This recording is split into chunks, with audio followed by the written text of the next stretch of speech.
Film ഗാരേജിലേക്ക് ഇവർക്കും സ്വാഗതം. രണ്ട് കോമഡി ഫാമിലി എന്റർടൈനർ സിനിമകളുടെ ഏറ്റവും പുതിയ റിപ്പോർട്ടുകളാണ് പ്രേക്ഷകരിലേക്ക് എത്തിക്കുന്നത്.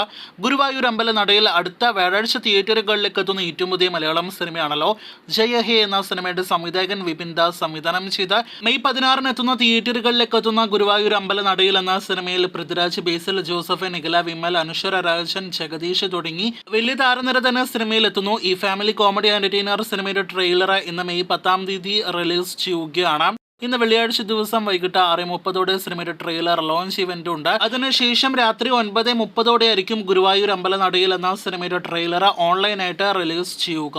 നേരത്തെ സിനിമയുടെ ടീസർ പുറത്തു വന്നപ്പോൾ മികച്ച അഭിപ്രായങ്ങളായിരുന്നു ടീസർ നേടിയെടുത്തതെങ്കിൽ പോലും പൃഥ്വിരാജിന്റെ എക്സ്പ്രഷൻസ് ഓവർ എക്സ്പ്രഷൻസ് ആണ് തുടങ്ങിയ അഭിപ്രായങ്ങളെല്ലാം തന്നെ ഒരു സൈഡിൽ നെഗറ്റീവായിട്ട് നേടിയെടുത്തിരുന്നു. എന്നാൽ സിനിമയുടെ സംവിധായകൻ അദ്ദേഹത്തിന്റെ സമീപകാല അഭിമുഖത്തിൽ വെളിപ്പെടുത്തിയിട്ടുണ്ട്. സിനിമയിലെ പൃഥ്വിരാജ് അവതരിപ്പിക്കുന്ന കഥാപാത്രം തന്നെ അത്തരത്തിലൊരു കഥാപാത്രമാണ് എന്ന്. എന്തായാലും സിനിമ കാണുവാനായിട്ട് കാത്തിരിക്കാം. അതിനു മുന്നേ ഇന്ന് വരാനിരിക്കുന്ന ട്രെയിലർ കൂടി കാണുവാനായിട്ട് കാത്തിരിക്കാം. അഭിപ്രായങ്ങൾ കേട്ട് പ്രേക്ഷകർ കാത്തിരിക്കൂ. ഇന്ന് തിയേറ്ററുകളിലേക്ക് എത്തിയിരിക്കുന്ന ഏറ്റവും പുതിയ ഇന്ദ്രജിത്ത് സുകുമാരൻ സിനിമയാണല്ലോ മാരിവില്ലൻ ഗോപുരങ്ങൾ.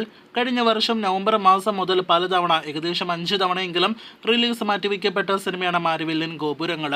ഇപ്പോഴത്തെ ഇന്ന് മെയ് 10 തിയേറ്ററുകളിലേക്ക് എത്തിയ ഈ ഫാമിലി കോമഡി ഫൺ എന്റർടൈനർ സിനിമയുടെ ആദ്യ പ്രതികരണങ്ങൾ പുറത്തു വന്നിരിക്കുകയാണ്. സിയാദ് കോക്കർ നിർമ്മിച്ച് അരുൺ ബോസ് സംവിധാനം ചെയ്ത ഇന്ദ്രജിത്ത്, ശ്രുതി രാമചന്ദ്രൻ, സർജാനോ ഖാലിദ്, ഒപ്പം തന്നെ വെൻസി അലോഷ്യസ് തുടങ്ങിയവർ അഭിനയിച്ച സിനിമയുടെ ആദ്യ അഭിപ്രായങ്ങൾ പുറത്തു വരുമ്പോൾ ഒട്ടും സംതൃപ്തി നൽകുന്ന അഭിപ്രായങ്ങളല്ല സിനിമ നേടിയെടുത്തിരിക്കുന്നത്. ആവറേജ്, ബിലോ ആവറേജ്, നെഗറ്റീവ് അഭിപ്രായങ്ങളാണ് ആദ്യ ദിവസം തന്നെ സിനിമ നേടിയെടുത്തിരിക്കുന്നത്. സിനിമയിലെ അഭിനേതാക്കളുടെ പ്രകടനം, ഒപ്പം തന്നെ ഔട്ട്ഡേറ്റഡ് സ്റ്റോറി, സ്ക്രിപ്റ്റ് തുടങ്ങിയ അഭിപ്രായങ്ങളെല്ലാം തന്നെ പ്രധാന നെഗറ്റീവായിട്ട് വന്ന സിനിമയിലെ ഏക പോസിറ്റീവായിട്ട് നമുക്ക് കേൾക്കാനായിട്ട് കഴിഞ്ഞത് മാരിവില്ലൻ ഗോപുരങ്ങൾ എന്ന വരികളാൽ തുടങ്ങുന്ന ഗാനം മാത്രമാണ്.